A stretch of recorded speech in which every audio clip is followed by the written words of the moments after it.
হরে কৃষ্ণ। আজ 21শে পৌষ 1430 ও ইংরেজি 7ই জানুয়ারি 2024 সফলা একাদশী। এই সফলা একাদশীর দিন আমি শ্রীমদ্ ভাগবতম পাঠ করছি। আজ আমি পাঠ করছি শ্রীমদ্ ভাগবতমের দ্বিতীয় স্কন্ধ পঞ্চম অধ্যায় সর্বকারণের কারণ এই শ্লোকের। হরে কৃষ্ণ। এই অধ্যায়ের শ্লোক 11, 12, 13 ও 14। অডিওর শুরুতে আমার সকল ভক্তিমতী মা ও ভক্তবৃন্দের কাছে আমার বিনীত প্রার্থনা, আপনারা এই জীবনের পূর্ণতা ইউটিউব চ্যানেলটিকে রিচ বাড়িয়ে দিতে সাহায্য করুন, কারণ রিসেন্টলি এই চ্যানেলের রিচ অনেক কমে গেছে।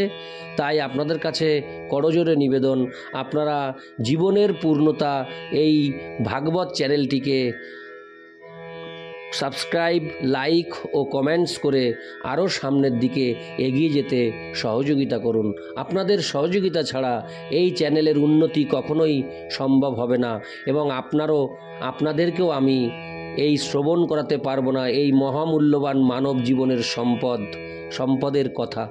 তাই দয়া করে জীবনের পূর্ণতা চ্যানেলটিকে সাবস্ক্রাইব করে এবং লাইক কমেন্টস করে আমাকে আশীর্বাদ করুন, আমি যেন এই জীবনে আপনাদের কাছে এই মহামূল্যবান ধর্মগ্রন্থ ভাগবত পাঠ করে আপনাদের শ্রবণ করাতে পারি।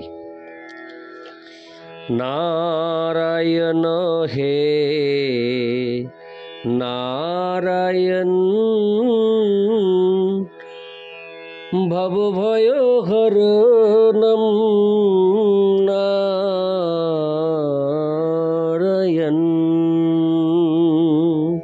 শ্লোক 11। যেন সরচিষা বিশ্বং রচিতং রচয়াম্যহম, যথার্কো অগ্নির যথা সোমো যথোর্ক্ষো গ্রহ তারকা। অনুবাদ: ভগবান তার স্বীয় জ্যোতি দ্বারা জগৎ সৃষ্টি করার পর তারই শক্তিতে সেই ভগবৎ প্রকাশিত বস্তুকে আমি পুনরায় সৃষ্টির দ্বারা প্রকাশ করি। ঠিক যেমন সূর্য, অগ্নি, চন্দ্র, আকাশ, প্রভাবশালী গ্রহসমূহ, নক্ষত্র আদি প্রকাশিত হয়।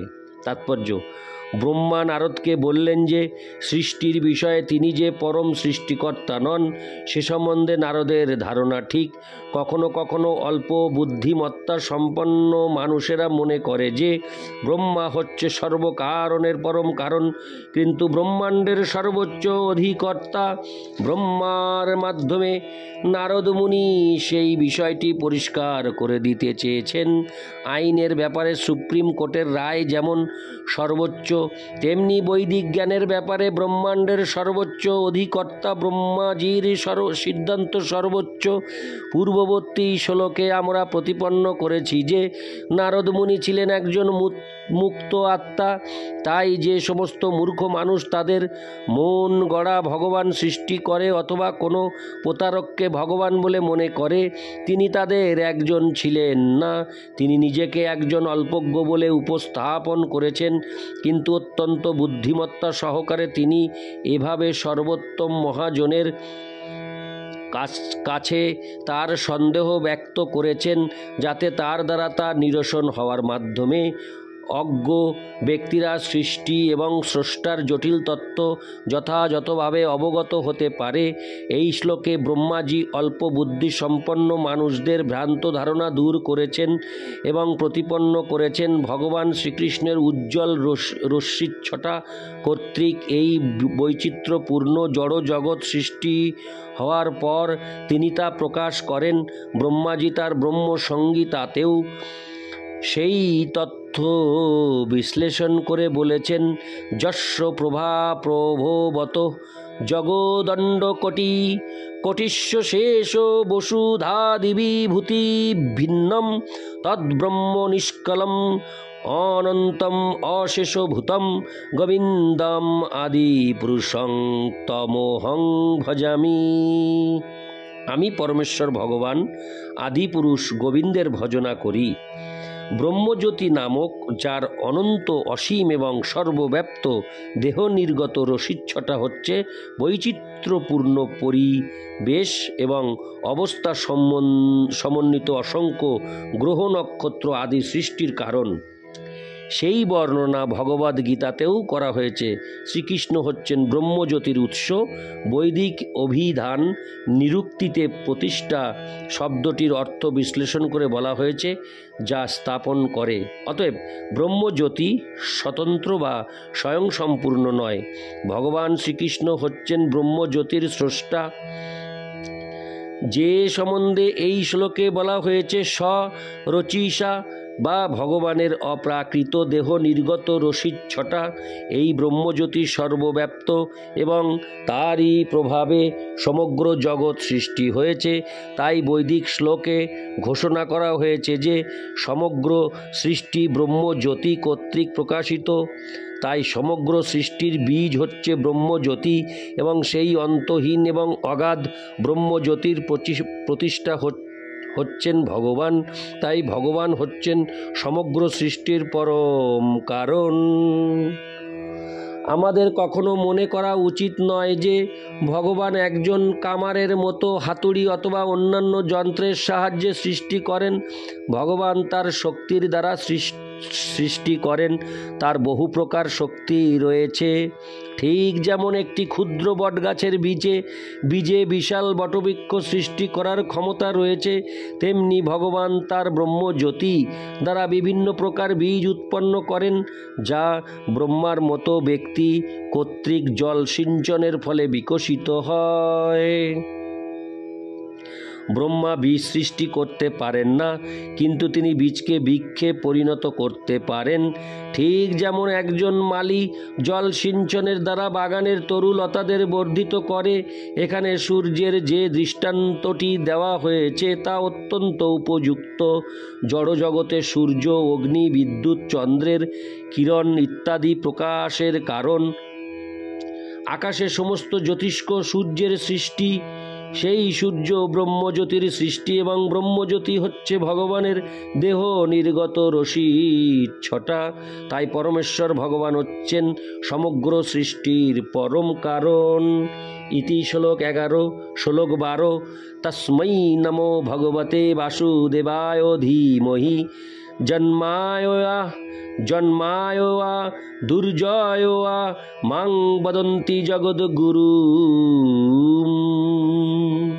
অনুবাদ: আমি পরমেশ্বর ভগবান বাসুদেব শ্রীকৃষ্ণকে আমার সশ্রদ্ধ প্রণতি নিবেদন করি এবং তার ধ্যান করি, যার দুর্জয় মায়া অল্প বুদ্ধিসম্পন্ন মানুষদের এমনভাবে প্রভাবিত করে যে তারা আমাকে পরম নিয়ন্তা বলে মনে করে। তাৎপর্য: পরবর্তী শ্লোকে আরও স্পষ্টভাবে বিশ্লেষণ করা হবে যে ভগবানের মায়াশক্তি অল্প বুদ্ধিমত্তা সম্পন্ন মানুষদের এমনভাবে মোহিত করে যে তারা ব্রহ্মাজি অথবা অন্য কোনো ব্যক্তিকে পরমেশ্বর ভগবান বলে মনে করে। ব্রহ্মাজি কিন্তু এইভাবে সম্বন্ধিত হতে অস্বীকার করেছেন এবং তিনি সরাসরিভাবে ভগবান বসুদেব বা শ্রীকৃষ্ণকে তার সশ্রদ্ধ প্রণতি নিবেদন করেছেন। তিনি ইতিপূর্বে ব্রহ্মসংহিতাতেও তাকে সেইভাবে শ্রদ্ধা নিবেদন করেছেন। ঈশ্বর পরম কৃষ্ণ সচ্চিদানন্দ বিগ্রহ অনাদিরাদির গোবিন্দ সর্বকারণ কারণম। পরমেশ্বর ভগবান শ্রীকৃষ্ণের অপ্রাকৃত রূপ সচ্চিদানন্দময়।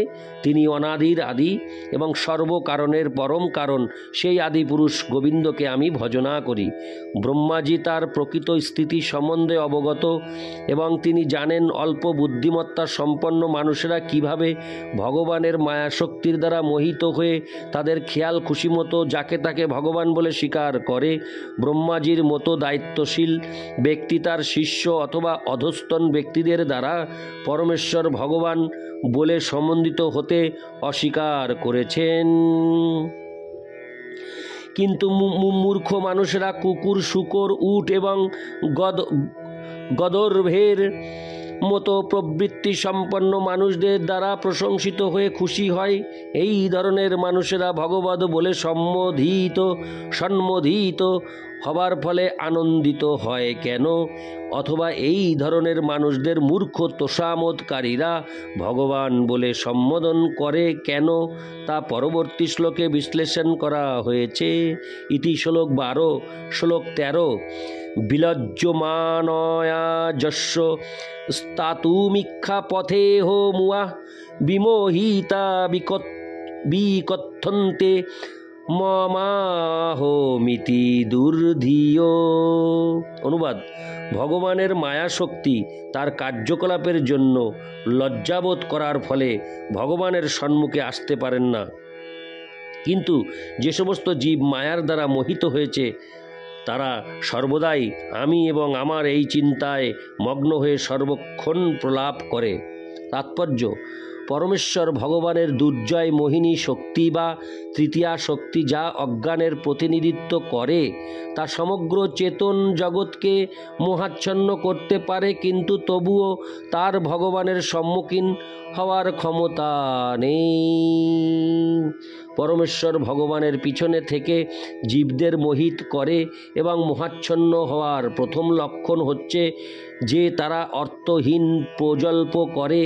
বৈদিক শাস্ত্রের সিদ্ধান্তে অর্থহীন প্রজল্পের সমর্থন করা হয়নি এবং সর্বশ্রেষ্ঠ প্রজন্ম হচ্ছে আমি, এই এবং এটি আমার ভগবদ্বিহীন সভ্যতা এই প্রকার ভ্রান্ত ধারণার ভিত্তিতে পরিচালিত হয় এবং সেই সমস্ত মানুষেরা যথাযথ ভগবত তত্ত্বজ্ঞান না থাকার ফলে কতকগুলি প্রতারককে ভগবান বলে মনে করে বা নিজেদের ভগবান বলে ঘোষণা করে মায়ামুগ্ধ জীবদের বিপদগামী করে। কিন্তু ভগবানের সম্মুখে রয়েছেন যে সমস্ত শরণাগত জীব তারা কখনোই মায়ার দ্বারা প্রভাবিত হন না, তাই তারা আমি এই এবং এটি আমার এই ভ্রান্ত ধারণা থেকে মুক্ত। তাই তারা কখনো কোনো প্রতারককে ভগবান বলে স্বীকার করেন না অথবা নিজেদের ভগবান বলে প্রচার করেন না। এই শ্লোকে মোহাচ্ছন্ন মানুষের পরিচয় স্পষ্টভাবে দেওয়া হয়েছে। ইতি শ্লোক 13। শ্লোক 14। দ্রব্যং কর্ম চ কালশ্চ স্বভাব জীব এব চ বাসুদেবাৎ পরো ব্রহ্মণ্য চান্নহর্থ হস্তি তত্ত্বত। অনুবাদ: সৃষ্টির 5টি মৌলিক উপাদান বা পঞ্চমহাভূত, কর্ম, শাশ্বতকাল, জীবের স্বভাব এবং জীব এই সমস্তই পরমেশ্বর ভগবান বাসুদেবের বিভিন্ন অংশ এবং বাসুদেব থেকে এদের কোনো ভিন্ন সত্তা নেই। এই বিস্ময়কর জগতের নির্বিশেষ অভিব্যক্তি বাসুদেবের প্রকাশ কেননা সৃষ্টির উপাদান তাদের পরস্পরের মধ্যে প্রতিক্রিয়া এবং সেই কর্মের ভোক্তা। এরা সকলেই ভগবান শ্রীকৃষ্ণের বহিরঙ্গা এবং অন্তরঙ্গা শক্তি থেকে উদ্ভূত। তা ভগবদ্গীতায় প্রতিপন্ন হয়েছে। পঞ্চমহাভূত অর্থাৎ মাটি, জল, আগুন, বায়ু এবং আকাশ এবং জড় পরিচিতির ধারণা, বুদ্ধি এবং মন ভগবানের বহিরঙ্গা শক্তি সম্ভূত। শাশ্বতকাল কর্তৃক নির্ধারিত উপরোক্ত স্থূল এবং সূক্ষ্ম উপাদানগুলির ক্রিয়া প্রতিক্রিয়ার ভোক্তা জীব ভগবানের অন্তরঙ্গা শক্তির উপাঙ্গ স্বরূপ। তাদের জড় জগতে অথবা চিৎ জগতে থাকবার স্বাধীনতা রয়েছে। জড় জগতে জীব অবিদ্যার দ্বারা মোহিত থাকে, কিন্তু চিৎ জগতে মোহমুক্ত জীব তার চিন্ময় স্বরূপে অবস্থান করে।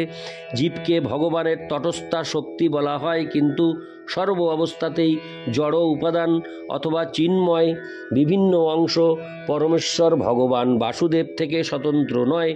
ভগবানের অন্তরঙ্গা শক্তি, বহিরঙ্গা শক্তি সম্ভূত সব কিছুই ভগবানের জ্যোতিরই বিভিন্ন প্রকাশ।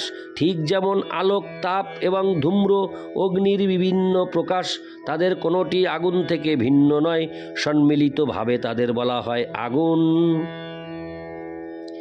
তেমনি সমগ্র বিস্ময়কর প্রকাশ এবং বাসুদেবের দেহ নির্গত রসিচ্ছটা তার নির্বিশেষ অভিব্যক্তি, কিন্তু তিনি উপরোক্ত সমস্ত জড় উপাদানগুলির ধারণার অতীত। তার সচ্চিদানন্দ বিগ্রহ নামক চিন্ময় স্বরূপে তিনি নিত্য বিরাজমান। ইতি শ্লোক 14। নারায়ণ হে নারায়ণ ভব ভয় হরে নম নারায়ণ। হরে কৃষ্ণ।